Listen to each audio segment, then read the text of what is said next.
He looks wasted. Can you guys still see it? We're just gonna eat lunch. Does anybody want a French fry?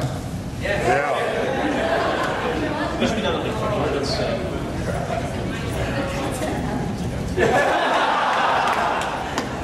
I know somebody in the back's hungry. I will not use my meat pie as a discus. Those are like best questions to get the free food.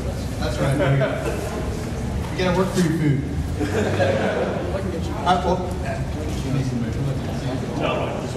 All right, how's everybody doing? Well, thanks for coming down. We've been to Australia in a while, so we were super excited to be here. You guys have been unbelievable. We were flabbergasted by the turnout and how cool everybody has been and how appreciative and we met so many people who've been watching the show since it started. And I heard one guy earlier tell me he was on our original PHPBB forums, like back in, what was that, 2003? 94. 94.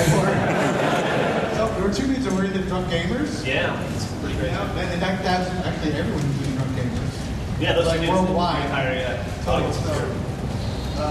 So anyway, we don't have anything in particular planned for this get together. We just want to hear what you guys have to say, and feel free to ask questions. We'll just go first come, first serve, or Aussie rules, or whatever the right thing to do is. You can rugby punch your neighbor if he's trying to ask a question for you. I don't think it's called rugby punch. You can koala kick your neighbor. Or platypus choke. I don't know. I don't know the slang terms. I'm sorry. Let's just open it up for questions. Who's got a question? Yeah.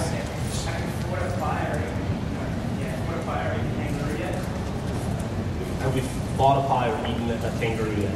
I've got a pie I'm about to fight. So, and I haven't seen any kangaroos jumping around, but I can just... People don't really eat kangaroos, do they? Yeah. You can buy them.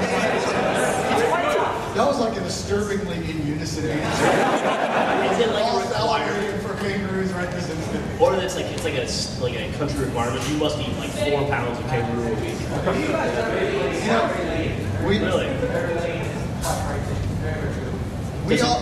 We brought our kids. Geoff and I have kids, and we not together because that we individually tell that to have children, and we brought our kids to Australia because we were told that kangaroos were babysitters here. You just pay on the couch and you can get drunk. so that's what really is. That works. Is that not true? No. What we're getting at is those kangaroos took off 3 days ago, and I don't know where our kids are.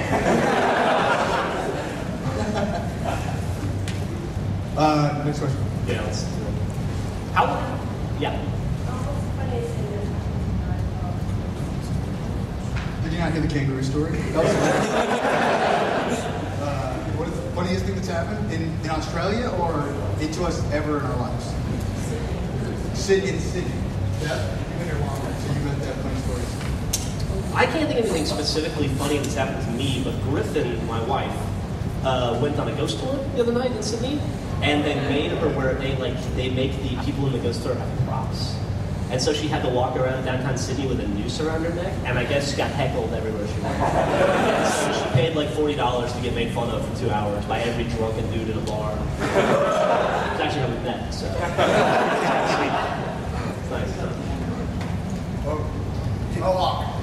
What gave you guys the idea to start doing like the whole show and site together? What gave us the idea to do Red vs. Blue? Yeah.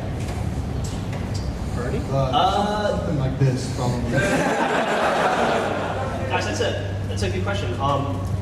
We used to do a website called drunkgamers.com. It was how we were going to get rich and famous. Was we were going to get drunk and play video games. And somehow that big girls would sleep with us and we would get money. And that didn't work at all. All for 1,000. Yeah. But in the process of that, we used to make like video game walkthroughs and guides on how to like play Halo and stuff. And one day Bernie was the only one that could afford a computer with a capture station, so he would do that stuff. And one day he was like, if I crop out the gun and the HUD display, it kind of looks like a movie. And Gus and I were like, shut up. He goes, no, here, just say some lines. And so we did, and we made episode 1.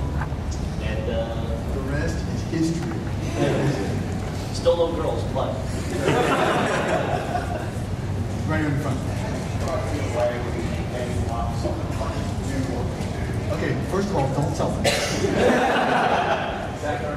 No, how do we get away with, what a way to phrase that question. How do we get away with making Red vs. Blue with Microsoft and Bungie? And the truth is that we weren't, we didn't start doing it for profit or money or anything like that. We had no, kind of belief that it was going to be popular. Everybody would see it than us. Pretty much just trying to make each other laugh. Yeah. Like, I Which kind of worked. Kind of. I was like, yeah. And we put out episode 1, and then we put out episode 2, I guess. Episode 2 is the one that starts me. Yeah, that was when I started Matt. So he takes all the credit. That's right. And I was Gus and Bernie and I used to work at a tech support company, and I was just sitting at work one day, not working, and I was just like watching the hit counter on the website, seeing like where IPs were coming from, and one came in from Microsoft, and I thought, that's bad. I don't know what to think about that. I'm like, Microsoft's got 90,000 employees, no big deal. And then another one came in from Microsoft, and then another one, and then 400 came in from Microsoft. And I literally went to Bernie and I go, you got to look at this. And Bernie goes, oh fuck. And I go, yeah, it was on a Friday, and I was like, I think they know about us now. And like an hour later, the phone rang, and it was like, hey, this is some dude from Microsoft. We need to have a talk. And we were like, That's how he introduced himself too. This is some dude. This is some dude from Microsoft. Like, hey, this is Canada from Microsoft. And we want to talk to you guys on Monday. Let's set up a conference call. And Bernie and I were like, all right, so we empty out our bank accounts, we just go to Mexico right now. Never look back. Fuck it. And but no, they called us on Monday and they said that they liked what we were doing and they wanted to help us continue to do it. And they did. Yeah, they were very, very. They get a lot of flack. Talks about how like horrible and corporate Microsoft is, but they have been fantastic since they won us. Yeah, we couldn't have done without them. And of course, Bungie is the developer that cares the most about their community than any other video developer. Yeah, and they're just fantastic. That's true. Way in the back there. What's your tips for aspiring filmmakers, and how do you get the money for all your equipment? What tips for aspiring filmmakers? Is that what you said? How do you get the money for all your equipment? How do you get the money for equipment? Like, just don't buy too many meat pies. That's a lesson we're trying to learn. You should sell kangaroo meat on the side. I hear it's high in protein. Well, it's really not that expensive to make Red vs. Blue, at least not initially. We already had a computer that had a capture device on it, because Bernie and Matt had made a film in college together. And then it was just 2 Xboxes, and we had those because we were gamers. And so then we needed some editing software. I think Bernie probably had a student license of Premiere or something because he had gone to college for filmmaking. And well, he'd gone to college, not for filmmaking. And so the setup costs were like $600 or $700 back in the early days. And then we continued to have the money to buy equipment, which you guys gave me tips. Thank you. Yeah. As far as tips, you're a filmmaker, I'm not. Well, you make good films of your own in terms of achievement. And tips for aspiring filmmakers, I say the most important thing is just to keep doing it. I think there's a lot of times you can get held back by like, this isn't exactly right, or I need more of this, or whatever. It's like, just do it, and you'll learn, you'll grow, and you'll develop new skills over time as you go on. If you look at season 1 of Red vs. Blue compared to season 8, it's a pretty huge leap.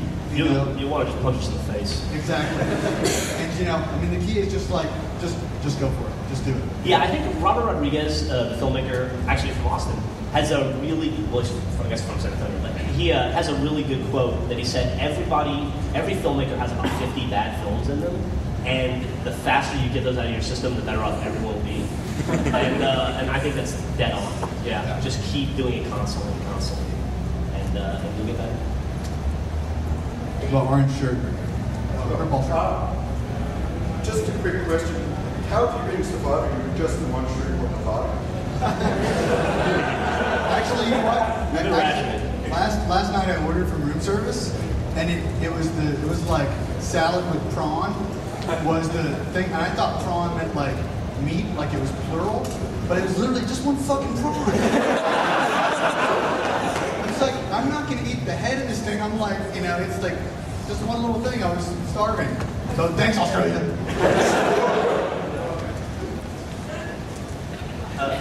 You, sir.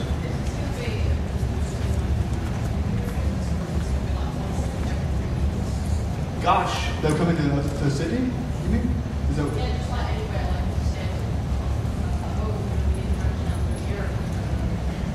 Well, we used to do about 20 of these a year, and they really started to hamper production. They got to the point where we were gone so much we weren't actually in Austin and able to make Rivers Blue, and that got to be very tiring. So we stopped cold turkey for a couple of years, and we decided this year that we wanted to get back out there again and start meeting people as a few again.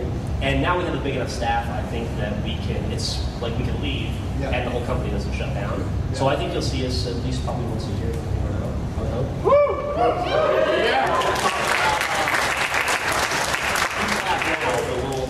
Yeah, you'll get sick of us. Yeah. I'll be asking you to crash on your sofa, you know. Trying Do to you have find any more problems off of Thunderbird you. wrong? But I think we talked about going to Melbourne in October, and we're definitely going to Auckland in October as well, so we'll be around. Oh, yeah? So what made you guys decide to branch out things like the drunk tank and the Rooster Teeth shorts? What made us decide to branch out with Trunk Tank and the Rooster Teeth shorts? Well, I think that, like Geoff said, we started from a filmmaking background, and you know we're interested in a lot of stuff, video games and just all kind of pop culture stuff, and so it was just a natural outlet. You know, we love Red vs. Blue. We'll make it as long as you guys want us to make it, basically. But we want to do other things too, and so doing the shorts, doing Achievement Hunter, doing Drunk Tank has been really fun for us because we get to express ourselves in different ways, and we love it when you guys give us your feedback on that kind of stuff too. That's really inspiring for us and really helps us know what people are responding to, and what else you guys want to see. So thanks. Yeah, absolutely. You, sir. You going to keep with immersion? The question was, are we going to keep doing immersion? Immersion is something that if you guys don't know it, it's this kind of like Mythbusters. Do you guys have that here, Mythbusters? Yeah. Like Mythbusters with video games. And it was probably the thing that we've all had the most fun doing. Yeah. But the problem is they're trying to find something in a video game to then reenact in real life. There aren't that many kinds of video games, and there aren't that many ideas out there that are worth doing and exploring. And so we found the 7 that works really well. We've got a couple others that we might do down the road, but I really don't know. You'll probably see at least one more at some point. We'd love to keep doing them. They're very, very difficult to produce. Yeah. Last time we were out there, Geoff was shooting live ammunition. Yeah, you don't want to be shooting a shotgun. Yeah, because he's usually drunk, so that's not really a good idea. So it's things like that we want to live past a ripe old age. So Yeah, technically they are pretty difficult to put on, and expensive. I mean, when you watch an episode of Immersion, for instance, you see Bernie and Griffin, and then probably Gus and I, and then behind the scenes, there's probably 15 people running lights and holding boom lights and coordinating, and it's kind of an undertaking to produce for sure. How did you survive that line yesterday? I'm not sure that we did. That was a pretty crazy line yesterday. Yeah, I don't know. We were definitely taken aback by it. Purple shirt, sorry? Yeah. 2 questions. Are we ever going to see the schedule? The movie, the schedule? Yeah, that's good. Sorry, the schedule? Sorry for the mispronunciation. I don't know. I mean, that was those who don't know, the schedule was a movie that Bernie, Joel, and I made in college, and it was the first thing we did together as a filmmaking thing.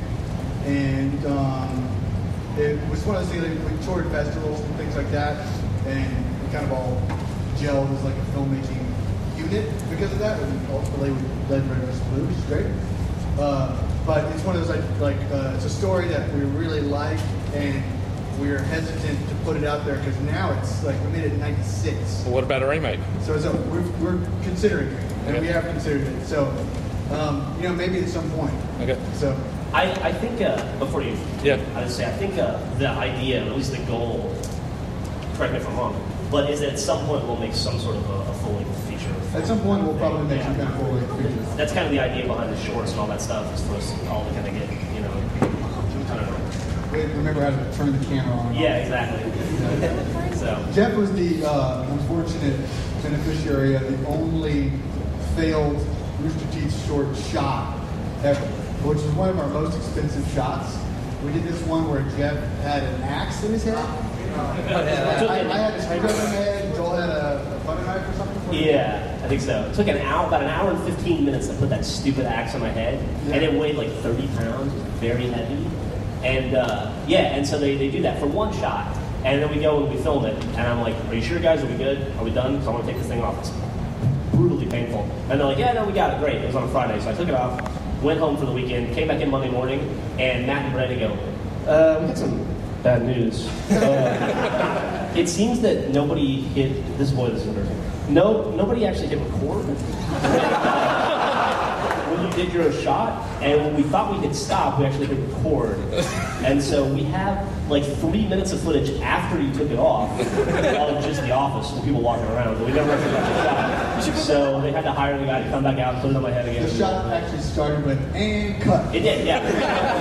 Great job, guys. All right. Oh, is it 5 o'clock? Yeah, let's go get drunk. And what made you pick Laser as your middle name? My middle name is Laser, L-A-Z-E-R, by the way, like the American Gladiator.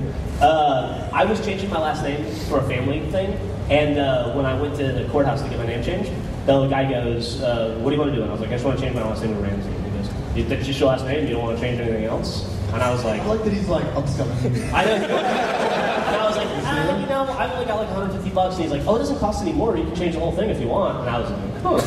And I looked at Griffin, and she goes, "Yeah." And I was like, "What do you think?" And she's like, "I don't know, something goofy." And I was like, "Laser." Thank you. Okay, in the back row. Best beer in Australia that you've had and best place where you've eaten? Shit, that's a tough question to answer for beer. People take their beer so seriously. And, I mean... Honestly, we haven't had sampled enough yet. We've had a lot of James Bow and a lot... Yeah! Is that okay? That's not embarrassing? All right. If you guys came to America and we asked you that and you'd be like, "Well, I hear Bush is good," and then we punch you or whatever. I don't want people to throw shit at us. VB, we've had some of. We'll see. How about, what do you think the best beer in Australia is? Funny. So do we. All right. Right here is vodka. Also that beer, the vodka beer. And then, I'm sure it exists we somewhere. went like Melbourne a lot. We've been there before, and we like too. I don't know. I like the zoo. James. Where did you get the ideas for the characters of Rivers and names? Like, because they aren't really that important. Like,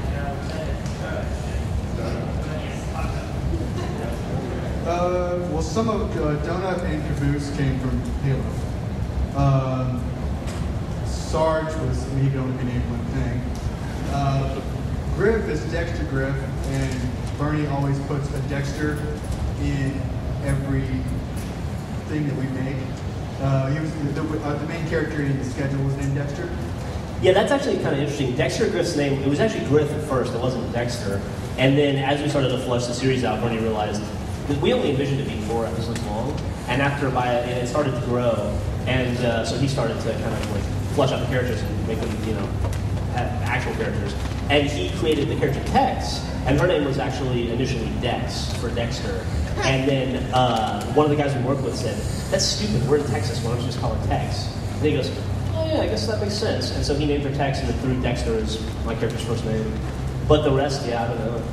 It's all from the mind of Bernie Burke. Richard Simmons. And it's, Yeah. Do you guys know who Richard Simmons is? Yeah. It looks surprisingly similar to Gus and the real Richard Simmons. Michael J. Cruz. Similar lifestyles too. We're not called on yet. You, right? In the middle right here in the red blue hat. are we going to Jack get some more on our way? Are you going to see Jack get slapped more on Ollie? Yeah. I hope so. Jack's a lot bigger than I am. A lot bigger than I am. Those slaps hurt. I don't know. Well, so would a stapler, wouldn't it? Yeah, well, you do what you got. No, I'm fully convinced that Jack is going to snap one day and kill me. And so I'm trying to tone it down a bit because I like my life.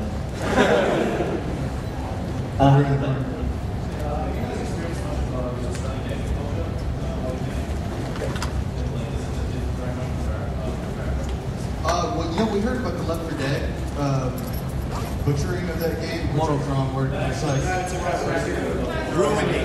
I mean, but it's bizarre. So I guess there's like very strict rules on blood and violence. It's basically The video games. Oh, really? Well, didn't Mortal Kombat just get denied too? Oh, I thought you guys got the... You got banned, right? Yeah. And you guys had trouble with Grand Theft Auto too, I think. Yeah. Grand Theft Auto is Because of the the one that core killing, which is just a win for me. I mean, I guess if anything, that's probably the biggest difference. You know. You guys have a place called the Mana Bar. We don't have anything like that in America, so that's pretty cool. We don't have a lot of video game bars. Glasses? Would you give Gus your keys to your house again?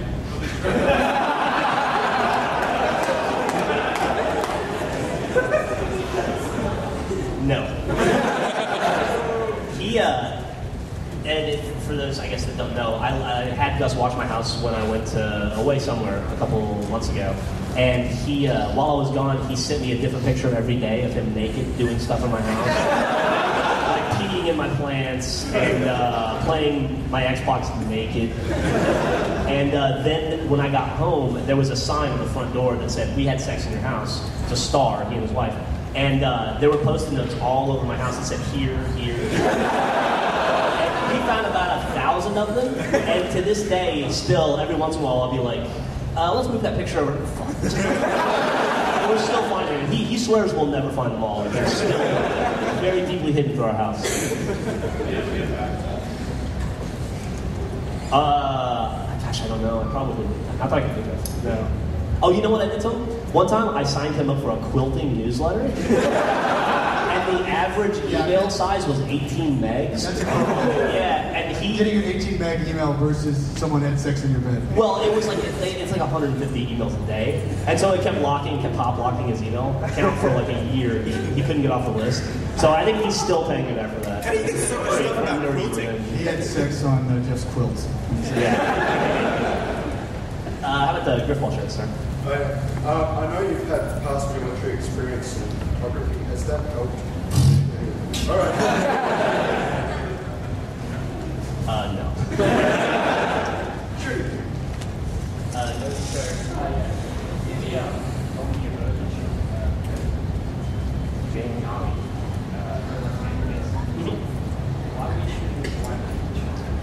I shoot right-handed. Most left-handed people only are like half left-handed, honestly. Like we're so downtrodden and beat upon, and we're forced to do most of it right-handed. Can I say the zombie immersion, shoot Geoff and Gus, their marksmanship skills, that was not edited in any way to make them look better than they are. They were awesome.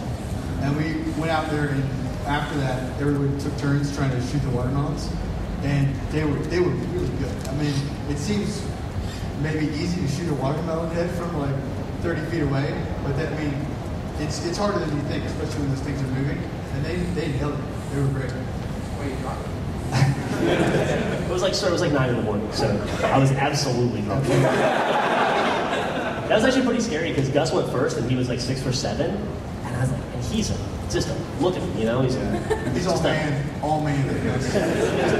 A husk of a shell of a man, and like the idea that Gus could beat me was terrifying. So I was pretty nervous. I was very happy to not get dusted by him.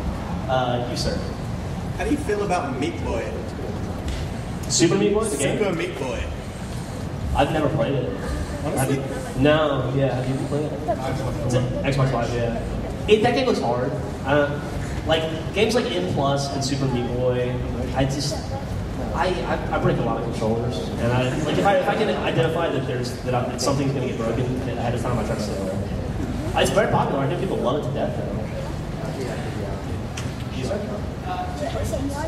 First of all, Geo knowledge, how much has what you've done with Red vs. Blue influenced the way games are made? That's a really interesting question. I'd say the most interesting story I can give from that is that when Bungie was making Halo 2, right? It was Halo 2, not Halo 3. Halo 2. They asked us for a wish list of kind of like what would help you with machinima. And we thought, wow, this is so incredible. We can't believe that they're asking us this. So we all got together, we talked about it, and everybody kind of like brainstormed, like, we could have this, it'd help with this, and we wrote this list. We tried to be very concise. It was like these 10 things in order of priority. We sent it off to them, and they said, great, thanks so much for this. We're definitely going to do this. Also, we wanted you to know we fixed the bug where the characters' heads bob up and down.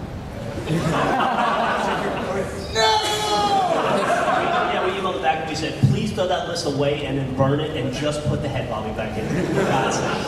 But I don't know. I don't think we can take credit for any of that. No, we can't take credit for any of it. I mean, it's been cool because, like, when we did Strangerhood, which was our Sims thing, they came to us because EA came to us because they just put the recording option into the game. So I think you did see a lot more of that kind of stuff, like in-game recording of the games to make movies. We can't take credit for it, but it was fun to be at the forefront of it. Yeah, I think there was one time a video game company that was making a AAA title came to us and said, we want to put some machinima tools in. We'd like you to consult and help us come up with them. And we kind of started down that road, and then they literally one day said, we just decided to make the game good, and fuck all, there's just not that much time, so we're just going to make an awesome game, and never mind. Yeah. We were like, yeah, you should just make an awesome game. That's absolutely right. And the other question I had, Matt, between Doc, Sarge, and O'Malley, who's the most fun? Oh, Mallory was definitely not most fun. There was one time we were doing season 2 that Bernie and I just were having a blast just doing it. And I was probably in the booth for like 2 hours and we were just laughing our asses off. And that's when we came up with the whole Red Bull, it tastes like Oblivion thing. Which is true. I had a Red Bull for the first time when I was here in Australia. And every word I said about that apparently is true. That's just like Oblivion.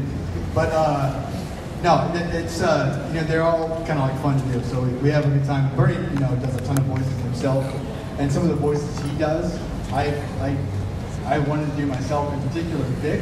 Hey, Gabe, what's going on? Hey, I'm Vic. That was a real friend of ours that we based that character on. So I met that dude like 5 years into Red vs. Blue, and I thought he was doing an impression of Vic the character. It took me we had dinner together. It took me probably 45 minutes to realize that he's actually that dude. Who the fuck is that guy, really? It's so bizarre. That was like a cartoon character. You serve with glasses. Are you ever gonna release Red vs. Blue on like Blu-ray or like release 1080 versions on the side? We talked about Blu-ray. I think the highest fidelity right now for Red vs. Blue to purchase is the iTunes seasons 1 through 5. I don't know if that's made it to Australia yet, but they're in HD on some iTunes, which is cool. I think also Xbox Live. You can get 1080 on Xbox Live. So you can try those. We talked about Blu-ray. Blu-ray is very expensive to make, and it's just one of those things that's like a really huge technical challenge for us.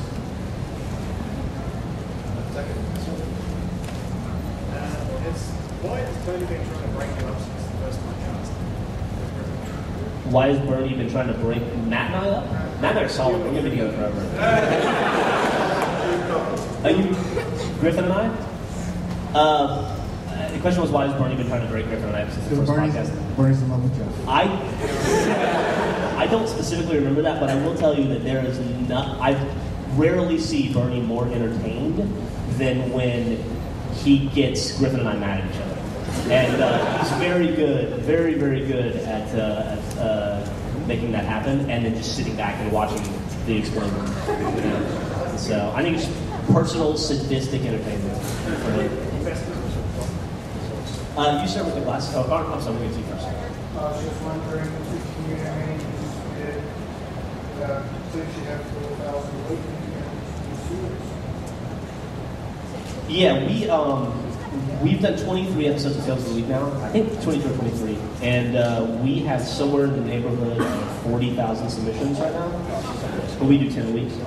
And I'd say probably like 1 out of every 2 is good enough to make it in. And so we started it in last September, and the last time I checked the inbox, we were still like in early October of last year going through the tales. So if we just get through the current queue, my daughter will have to take over at some point. And then you start back there. How did you feel when you dressed up as a girl in Superhouse? When Geoff dressed up as a girl last night, what was the question? She was grossed out to see me dressed up as a girl in Super Gus, but oddly turned on by Matt.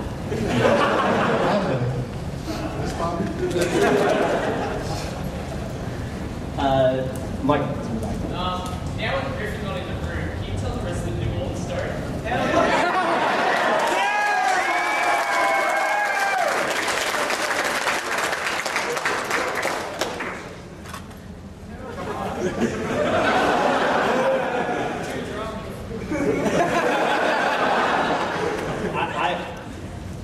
She would literally divorce me.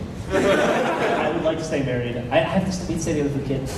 You know, it's no matter what you're envisioning in your mind, though. Like, you know, those things where like at some point, whatever you envision in your head is bigger than it could ever be. And if I told you it'd be a letdown, not the case with this one. You can't imagine in your head. Trust me. The world is better for not knowing about it. What happened? We in trouble? I think Geoff wants to move on.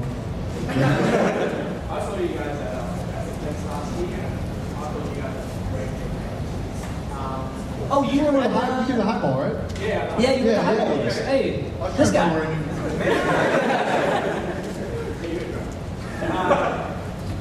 It was food in terms of superbody. Yeah. How far and begin going No, that's not a spoiler. Well, I mean, it's a spoiler if you're not cut off text. Oh, yeah, well, But, 40 years ago. I mean, basically, with Red versus Blue, I'd say there's kind of a rough sketch of where a season is going to go, and sometimes it's like, you know, what would be cool is down the line you can pay this off with X. So in terms of something like that, it's like a really big, you know, plot twist over the whole course of the thing. It's kind of one of those things that's like, it's kind of in the ether, and it's like one of maybe a few ideas that are floating out there, and then as you see the story develop, you know, yourself, you kind of like pull one of those down. Yeah. There's a whole season. It's not like every single word. It's like the framework is written. It's the framework, yeah. So I will tell you, you know, the majority of that stuff is straight from Bernie. He's definitely the genius writer, and I distinctly remember him telling me his ideas for Church being an AI in season 2, like somewhere in the middle of season 2 production. We were making it, and so he was thinking pretty far ahead. But like Matt was saying, there are whole storylines that we just never did because you start to follow that one path and there's no room for it. You guys seen RGB animated? Yeah. Yeah. So that's a whole storyline. I mean, you can see from that, that's like a storyline. It's like, what else was going on here, right? Because it kind of starts in the middle of something. Because there's a whole other long saga, like a 2-hour thing that's connected to that we just haven't had time to make. Yeah. And that's from one brief little interlude. And then there's stuff that you'll never see, like in season 2 when everybody left through the teleporters. They were never coming back to Blood Gulch. Like Simmons was going to be like a Land of the Lost kind of thing. We had like 30 or 40 pages of between season 2 and season 3 with the teleporter things of where everybody was. So we just didn't have time to get to. They were going to be gone for a long time. Max Gain was going to be a major character in the show. I think he ended up having like 2 lines. It just never worked out. There was actually a thing we talked about where Caboose and Sarge got trapped in a cave together for a season and like had to learn to live together and find food. Yeah, and so there was a lot of stuff that just never happened. It's probably better if it didn't. I have a question. You're going to get more red with at least the USA or something? There's a website now called AreYouMakingRedVersusBlue.com. Are you making more Red versus Blue? AreYouMakingMoreRedVersusBlue.com. You can visit that for your answer. You do Sarge. Griff, you're a dirtbag.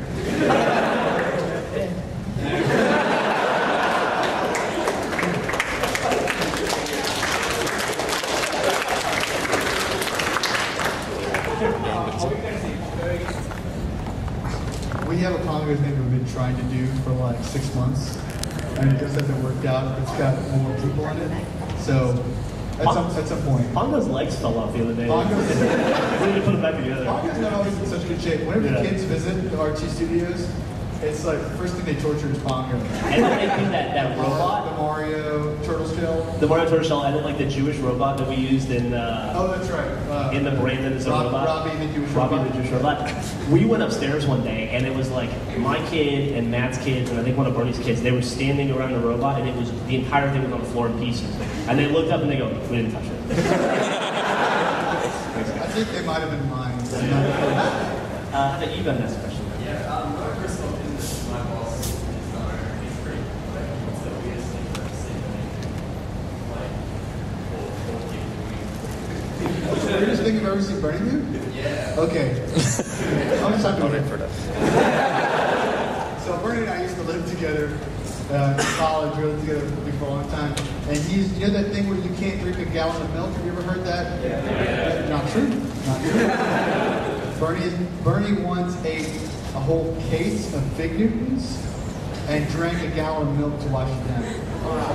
You guys might not have Fig Newtons here. You don't have them anymore because Bernie ate them all.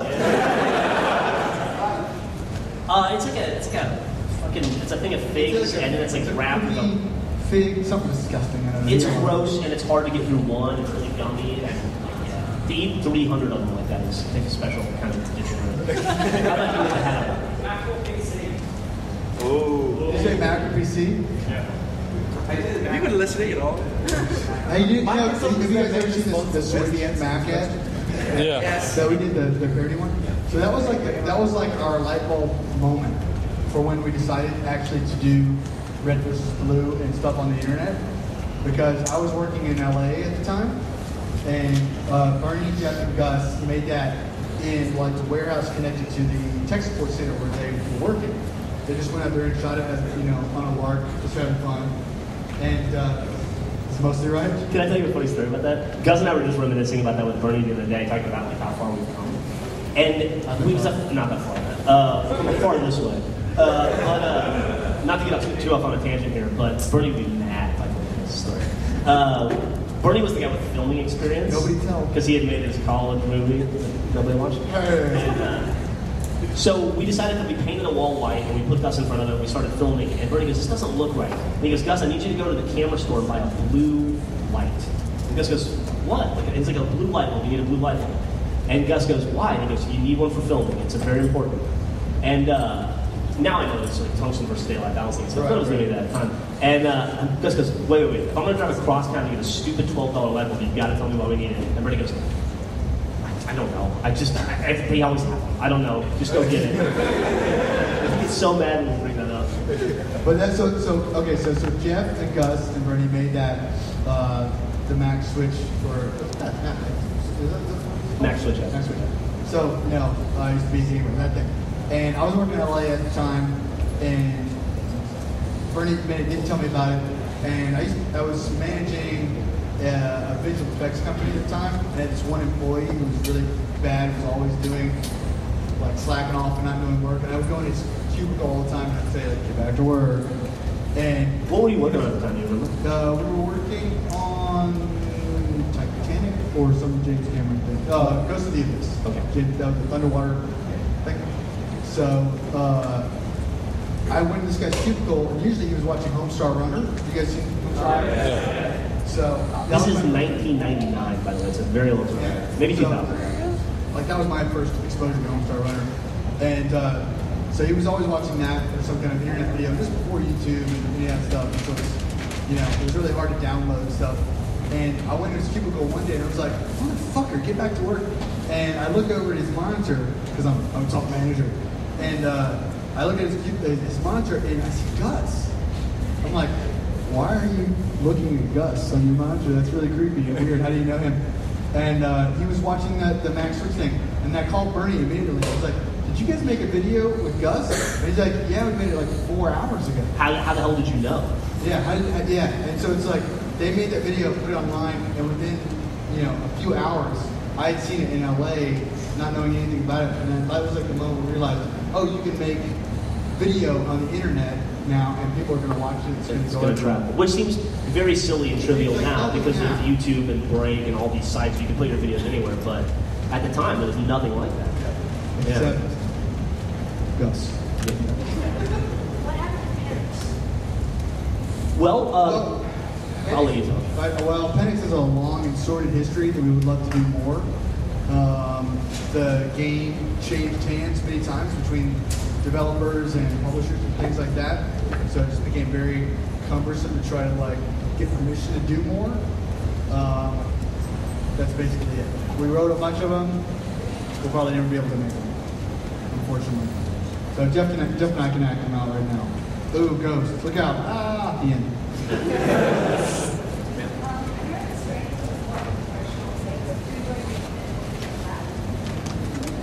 Did you enjoy making? Matt made the stream. No.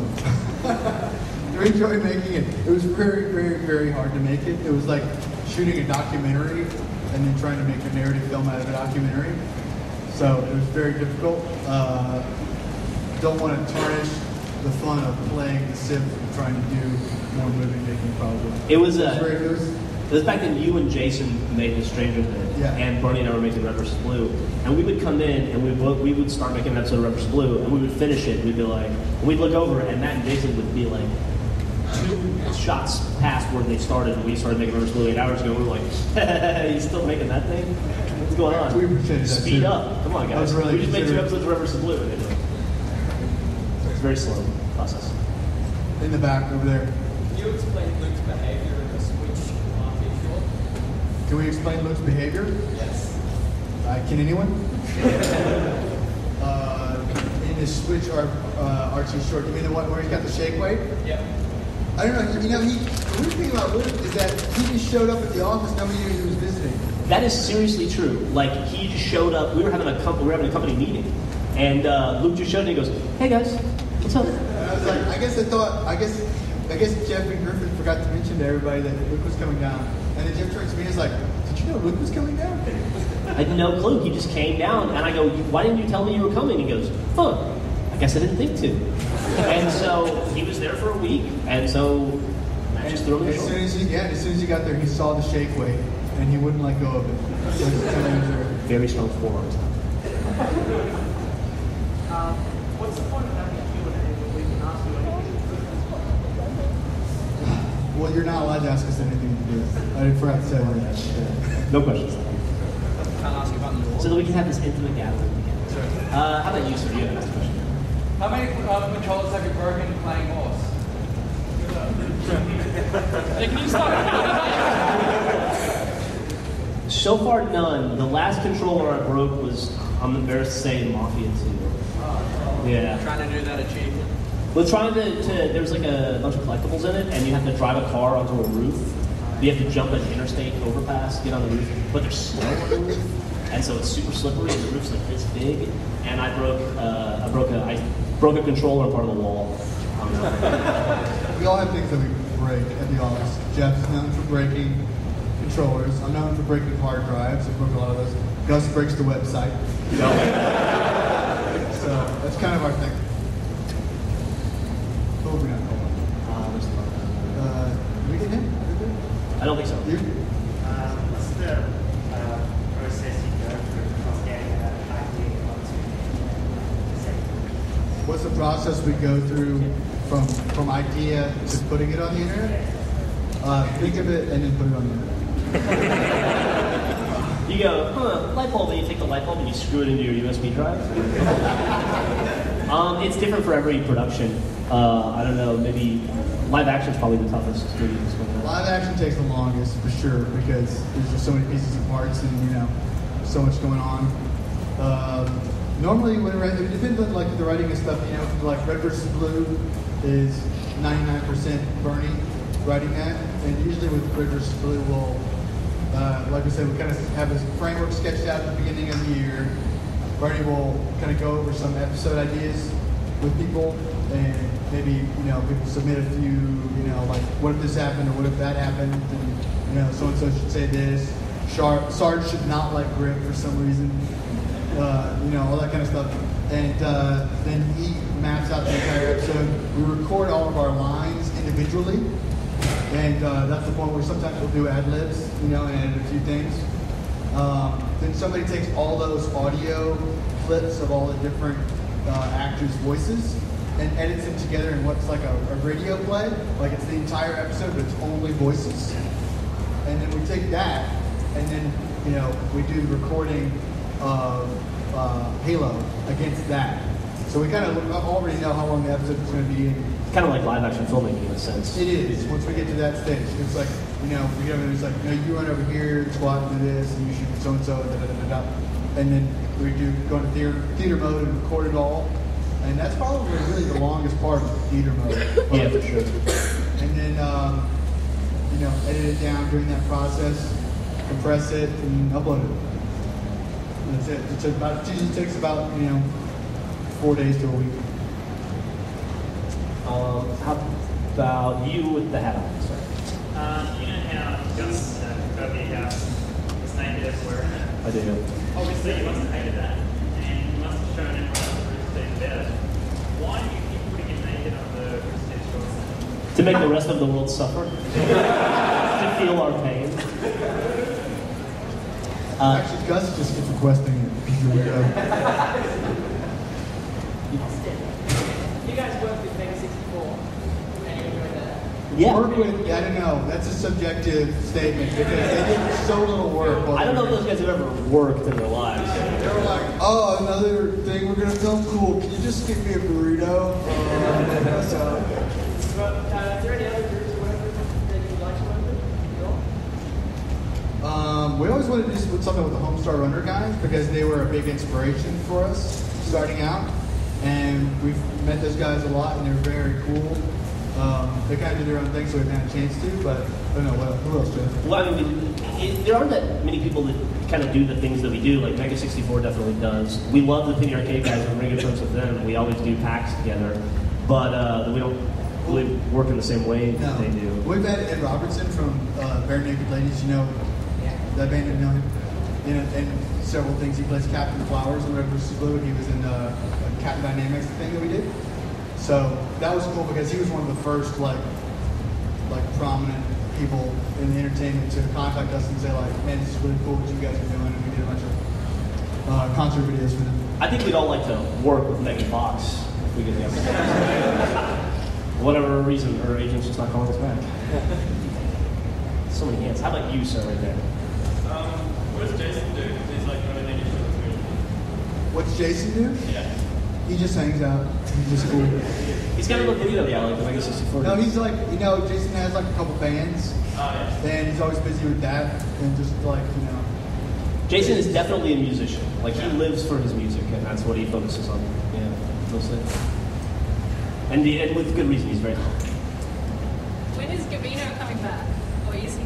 You know, we have to do something about immigration in the United States because it's impossible to get people from other countries in. Otherwise, we would have more Gavino stuff. Yeah, we actually got to the point where we hired two different immigration lawyers and spent like a lot of money, and we just weren't able to get him over here full time.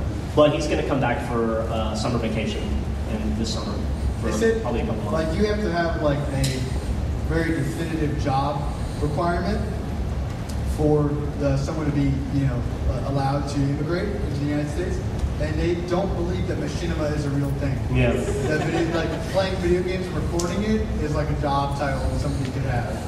So we have to figure out something else for him to do. When he's back, please make more drunk videos. Yeah, definitely. Okay, you start with that. Out of all the shorts, which one is your favorite and most fun to make? Which was the most fun to make? Probably the least fun to make was Food War. Because it was just filthy. We intentionally waited until we were about ready to leave the office for that, so we wouldn't have to clean up the old office. So I feel bad for whoever moved into that office after us, because there's salami fucking everywhere. They're going to be picking peanuts out of that, out of the carpet there forever. My favorite is catch because you getting hit with the baseball over is highly entertaining. I think the most fun for me to make was we made lunch bunch, which is the one where we all accidentally poisoned each other because we literally painted our faces green so that we looked sick. And then the office started to smell really oddly. That's right. And it was like burning and we couldn't figure it out. And we were in like our old office was like a 150-year-old building and we got nervous so we called the fire department and we had to shut production down. And like 30 firefighters came in and started looking around and then they looked at us and saw our faces green and they started trying to administer aid to us. And we're like, no, we're fine. It's makeup. And then they're like, what the fuck do you guys do? And we had to try to explain that and then it turned out that a computer was on fire. They went through only had 15 computers into one extension cord. Yeah, I thought that was safe for some reason. I was like, here's your problem. You guys are morons. I feel like there's a bunch of people over there who talk to you that. Sure. Who came up with Griffball? Bernie. Yeah, Bernie came up with Griffball. There's strategy? The weird thing about Griffball is like it changed over time, I think, from what Bernie first envisioned it being, which was more like a lacrosse hockey kind of sport. And now it seems like whenever you play Griffball, it's just people flying. Yeah. It's like a superhero sport. Usually it's you. Yeah. So I think, that's the cool thing about it. It's got its own life. Yeah, Griffball, we rarely have downtime in the office because we're usually doing production work, but I remember we had just wrapped a DVD and Bernie was just playing around in Forge one day with Gavin, I think, and came up with it. Yeah, and was like, hey, this is kind of cool, check it out. And then Matt goes over and goes, would you guys make a sport or something? And Bernie goes, I guess so. I think we're going to call it Halo Rugby. And Matt goes, that's stupid, why don't you call it Griffball? And we did. You're welcome. Okay, you, sir, with the green. In your early stuff, especially behind the scenes, you mentioned you had a lot of trouble working with vehicles. How's that changed when you do it, especially now that Sarge gets a jetpack? Did you say the vehicles and how things change because Sarge got a jetpack? Oh, just how, from filming point of view, how much more difficult is it when you do episodes? How difficult is it doing it? It really, each game, each iteration of Halo has its benefits and its challenges. And it's kind of a 6 of one, half a dozen of the other kind of thing. I'd say filming, it took us a very long time to get used to filming in theater mode. We're really used to just sitting down and going action and doing it. And the idea of filming something and saying, do you think that was good? I don't know. And dropping out and loading up a 20-minute save file to look at it was daunting at first. But the thing about us is we're very lazy. Yeah. So whenever we can do something more simply that takes less time, that's what we're prone to do. And theater mode gives much better results. It looks better, but it takes a lot longer. So, like I said before, we're lazy. So we try not to do that. But I'd say overall it's a lot better to film in each or Halo 3 than the first two. How about you, Senator? Did Millie come to Sydney with you? You say that louder? Can you? Did Millie come to Sydney with you? Millie, my daughter Millie? Yes. Yeah, she's in either the booth or the hotel. She's been here all weekend running around like an idiot. She's been chasing the Dalek around. She's a big Doctor Who fan. So, yeah, she's here. How about the guy in the red crew shirt?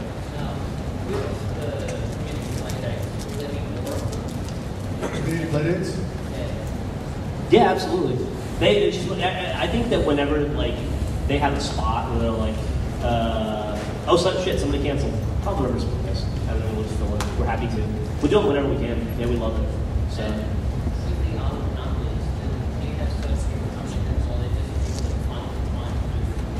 Just people, like literally the other day was the FedEx guy because we need somebody. So yeah, it's pretty much just whoever's available at the moment.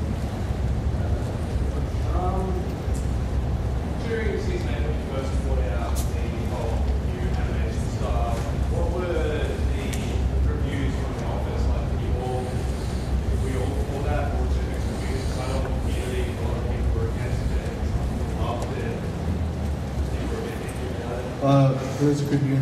During season 8, when we first brought out the new animation style, which is Monty Ohm's work, were people in the office debating about it like they were online. And the answer is yes, definitely, because it was a very scary process for us, but we've been doing it the same way for 7 years. You know, and to try something that was kind of really radically different was really nerve-wracking. We debated the first shot when you would actually see animation for the first time. We debated that a long time, and I think there's some behind-the-scenes stuff on that DVD where we showed some of the stuff that we made originally that didn't go in. The first shot you see of animation is where the warthog smashes through the wall in Valhalla, and Sarge and Wash kind of dive out of the way. And then before that, we had some shots where Sarge kind of put his hands behind his head, put his hands up, the dude throws guns, and different things like that. And we decided we wanted to go with the breaking the wall thing because we wanted to make kind of like an announcement of... And literally break the wall. And literally breaking the wall. We're breaking the wall in terms of what we were doing before with cinema and animation and moving on to something, you know, hopefully bigger and grander and, you know, just as much fun. So, yeah, it was scary and, you know, but we felt like it was the right thing to do to kind of like move things forward, and we'll be doing more of that in the future. We knew it was necessary, and we were all on board. I think that the thing was trying to make sure, and what that's talking about for sure, was how to present it first off, but also, once we had the freedom to do anything in the game via Monty, we had to take a harder look at what the characters would do versus what they wouldn't, and that was something that we took a lot of like fine-tuning and a lot of conversations, like how would Simmons physically react to this, how would Sarge react, what would Griff do in this situation, and we did a lot of refining and a lot of work like that to like, because suddenly the sky's the limit, and we had to create limits, I guess. Yeah. We thought probably Sarge should know Kung Fu. That just doesn't seem very Sarge. Yeah, because we had some very like Matrix-y type stuff early on. It's cool for him to like headlock somebody and, you know, give him a nookie. Yeah, and like Simmons would fight with the sword this way, and like, but you know that stuff doesn't happen quickly. So that we debuted that at PAX last year, and we had been working on it for a solid 4 or 5 months at that point. So we were all pretty sold on it by that time. You sir? What's your favorite game except for the Halo series? Angry Birds. I know you were like King Griffey Baseball. Yeah, King Griffey Baseball. I played so much King Griffey Baseball back in the day. I like Fable 2 a lot. A whole lot. Way too much. An unhealthy amount. And so I'd say, off the top of my head, probably Fable 2, maybe Burnout 2. I like that game a lot too. Oh god, yeah, Left 4 Dead. Left 4 Dead 1 and 2 are brilliant games. Not the one you guys got. But the real Left 4 Dead that we in America play, it's awesome. What, for real?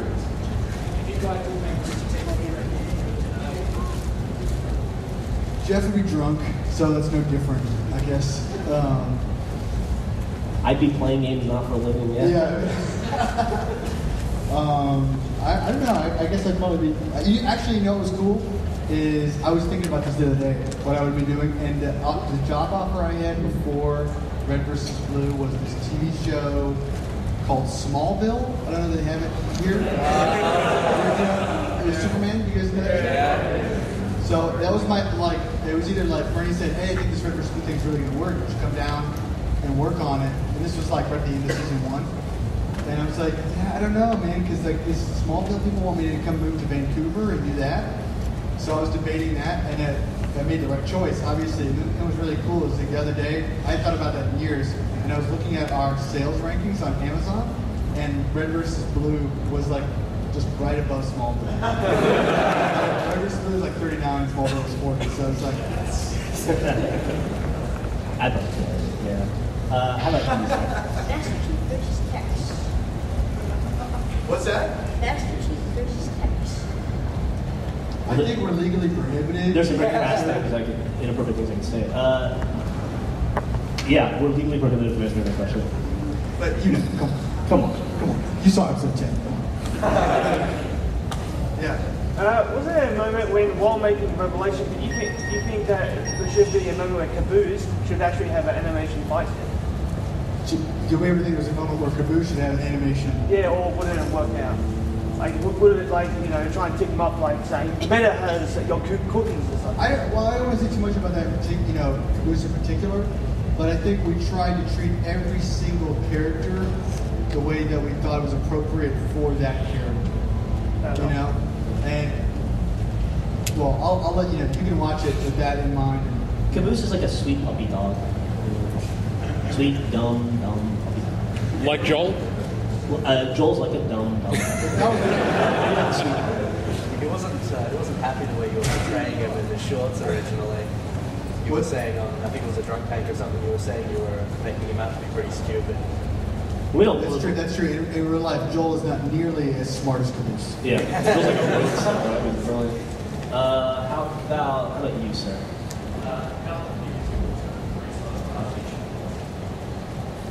I'm sorry, what was that?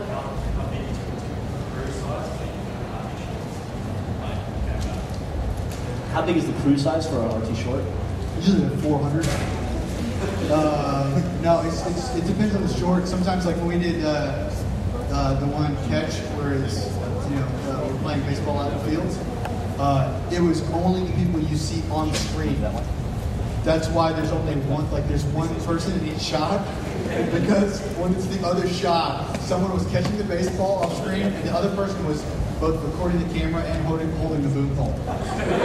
Yeah, a lot of it depends on who's in town at the time, because we're always out for, like Matt and I are here right now. Joel and Gus are out on a commercial shoot, so it's like who's left in the office to make something? You got to make something every week. Ideally, you've got the guys on camera, you've got somebody as a cinematographer, you've probably got someone pulling focus, you've got a boom operator, you've got another guy running sound, and maybe somebody doing lighting. The most common thing in terms of shorts production is when we write a script, it's like we'll just put in Geoff plays this part, Gus plays this part, Joel plays this part, and then right before you shoot it, it's always fine replace. Geoff becomes Matt, Gus becomes Bernie, Joel becomes. That's 100% true. Carrie, we just did the latest short that came out yesterday, which was the Inception. What was it called? What was it called? Inside Joke. Inside Joke. So that was supposed to be Geoff, Gus, Bernie and Gus. Bernie and Gus, and then it became Geoff, Bernie, and Joel, and then it became Bernie, me, and Chris. Yeah, just because other stuff gets in the way.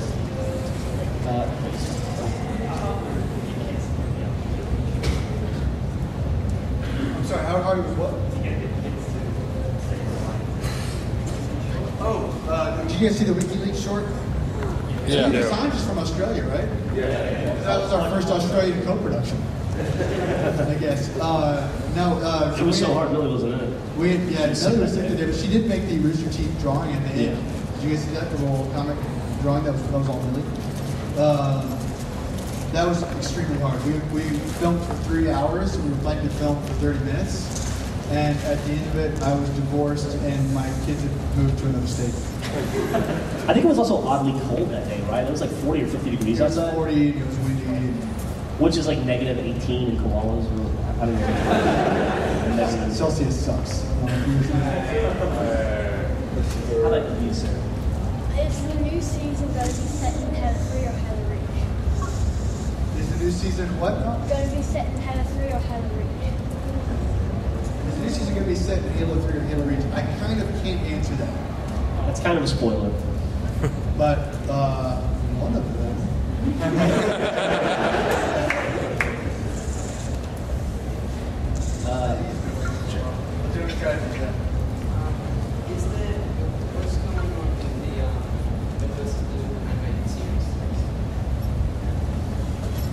Nothing is going on with that. That was a proof of concept we had made, and that I think it was about 3 minutes long. That thing took about 6 or 7 months to hand animate, not by us. Bernie and Matt worked with some very talented dudes in Florida, but and we were all really happy with it. We thought it was really great, very expensive and very slow to produce, and we're used to sitting down, coming up with an idea, and having it online 10 hours later. You know what was cool about that? Making that the animated thing? When we decided to call the company Rooster Teeth originally, we thought we gotta get a logo for this, because originally we were just using this bad Google image chicken and some teeth. Like a weather vane. Yeah, it was a weather vane, yeah. And so Bernie went out looking for an artist to draw the Rooster Teeth symbol. And he found this guy, Ben McSweeney, and he drew it. And there it is on some caps up there. We're really happy with it. And so years later, we decided to do this RGB animated thing. And we're looking around for animation studios to help us do that. We found this place in Florida that was really cool, doing all this like really neat stuff. It was kind of like a lot of depth and stuff, like we did in that piece. And we called them up and said, hey, we're Breakfast Blue, and we want to do this thing. And he was like, yeah, it's Ben McSweeney, I drew your logo. The guy who drew the logo was working at that place. We just had no idea. We just had no idea. So the guy who made the logo originally worked on that. Was like their lead animator. Was the lead animator on that animated piece. And it was really cool, and we liked it, but it's very slow and expensive to produce. And I think that the direction we took with Monty is more within the spirit of the game and more in the direction we want to go. So. Okay, yeah. With Reach, how are you not unlocking all the armor modifications for the characters?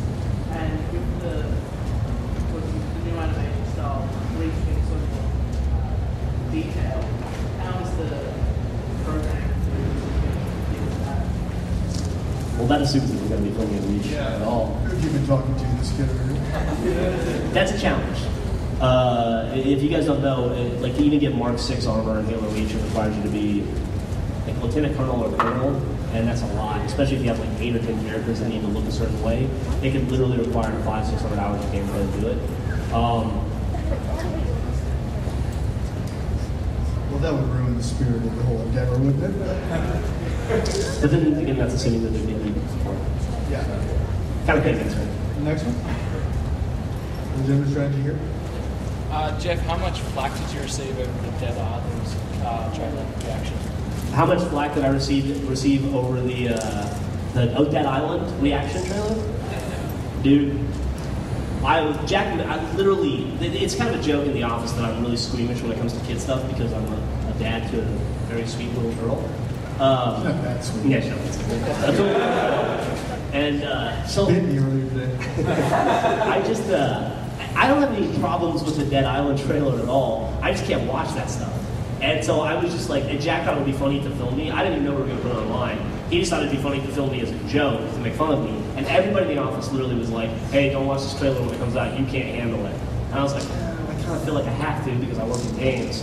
And so I went and that was like just my reaction. I got like 20 seconds in and I couldn't watch it. And I didn't even know Jack put it up online. And then I went home and I went to bed and I got up the next day and I had like 100 emails from people calling me a sissy. And I was like, what is this about? And then I go to Reddit, just browsing, and it's like number 4 on Reddit, and it's like 500 people on Reddit calling me a loser and an idiot. And then I log into the site, and yeah, it was, I was very unpopular. I'll say that. But there were a couple of ladies who were like, I can appreciate a guy who loves his kids. So that was kind of cool. Easy. No, I probably never will. I doubt it. I'm sure I'll play the game because I don't think that'll be a plot element of the game at all. Yeah, I'm not gonna watch it. It's just like people. I got a lot of people that would complain to me and say, "Hey, asshole! I see that you played BioShock. How could you play BioShock?" And then now they're gonna watch that trailer. That's totally. You're a hypocrite. I'm like, I saved the little girls, man. I didn't harvest them. So, I'm a good guy. He's over here. I have to hold one on up with the other. Okay.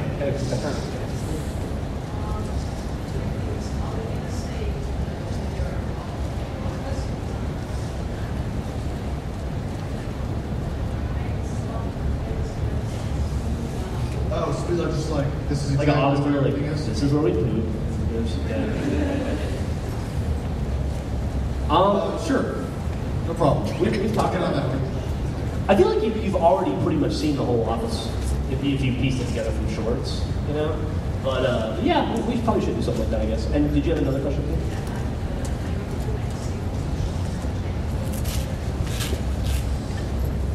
Well, we had the one Pongo, sequel that we were talking about doing, and we try to reference, shorts all through, the other ones, so they're kind of sequel-esque in that way, I guess.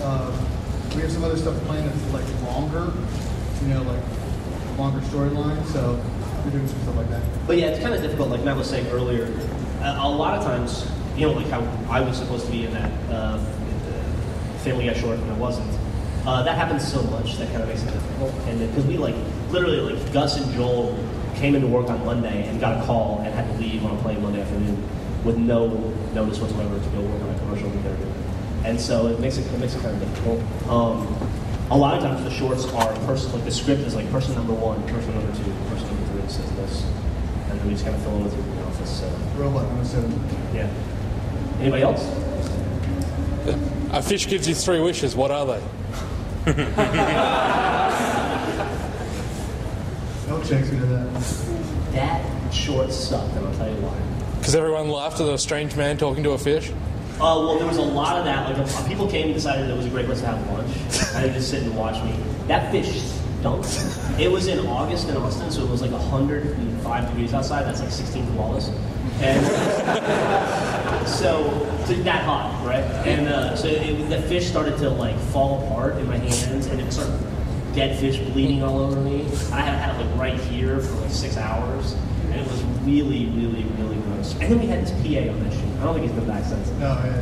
Who literally they had enough yogurt to make, and I also hate yogurt. I had sick yogurt, which is disgusting. They had enough yogurt to make it look like 2 milkshakes, and they set it down and they go, it's very important, do not kick over these milkshakes or spill them because this is all the yogurt we have. We've got to make these, it's got to happen in one shot. We can't afford to screw this up. We've got to film it in one shot. And the PA goes, gotcha. And he walked over and he like literally kicked them both over in like 2 seconds and spilled everything everywhere. So it was like another hour where they had to go get more yogurt, we had the mess, pink stuff everywhere. And then Geoff had to drink dirt milkshakes. And I had to drink dirt milkshakes, yeah. Well, it was gross. And so my wishes would be to never make that again. All 3 of them? All 3 of them.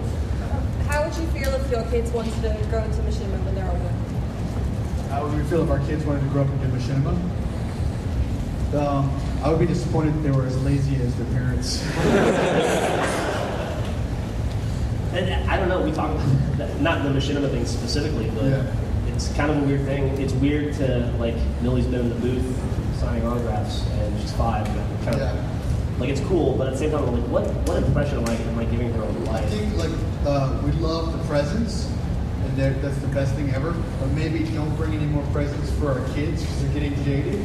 Yeah, my daughter thinks she can get a present every 5 days of her life. Yeah. Which is awesome. I mean, it definitely helped out here. She had something to play with. I mean, she's been drinking so much liquor because of you guys. So maybe the Bundaberg rum is not the right thing for her. But thank you anyway. Grip ball. I've got a dog named after Caboose. Do you have people to come up to you and say, you know, I've named such and such after your show? I have a lot of people in the military who tell me they're a Sarge because I'm a Sarge. I always find that weird now. One time I had a girl come up to me at Comic-Con, a really sweet little girl. She was like 10, and she said, are you Griff? And I was like, yeah. She goes, I named my dog after you. And I was like, oh, that's sweet. She goes, no, he's a terrible, terrible dog. He never plays with me. And I was like, oh, I'm sorry. And she was like, she had to look like, yeah, you should. I thought she had a shitty dog. So,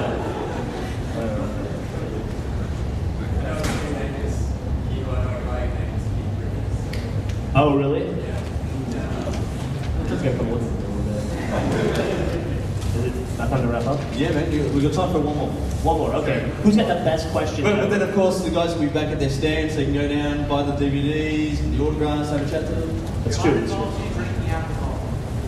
What happened? That's not a question. Best question ever. There's a lot of pressure because everybody else is going to be looking at you and going like, if it's not a good question, we're moving on. Okay. Hat.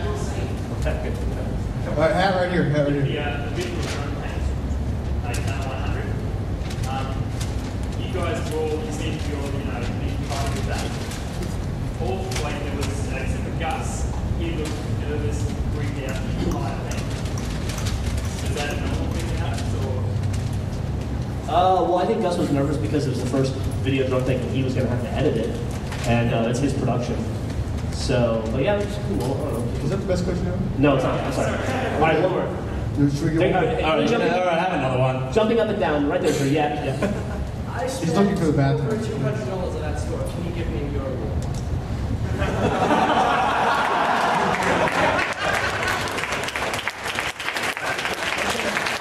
Here's the thing to do. Everyone who wants an award or any other, friend request or anything, the best way to contact me and Geoff is to email multiple times, as many as possible, to Gus at roosterteeth.com. That's going to make it happen, I promise you. Absolutely. Please, every single one of you. 5 or 6 emails, so sometimes they get caught in spam. And if you want to include, large attachments. Send your favorite photo from the event. Please do that. Hey, thank you. Cindy, you guys have been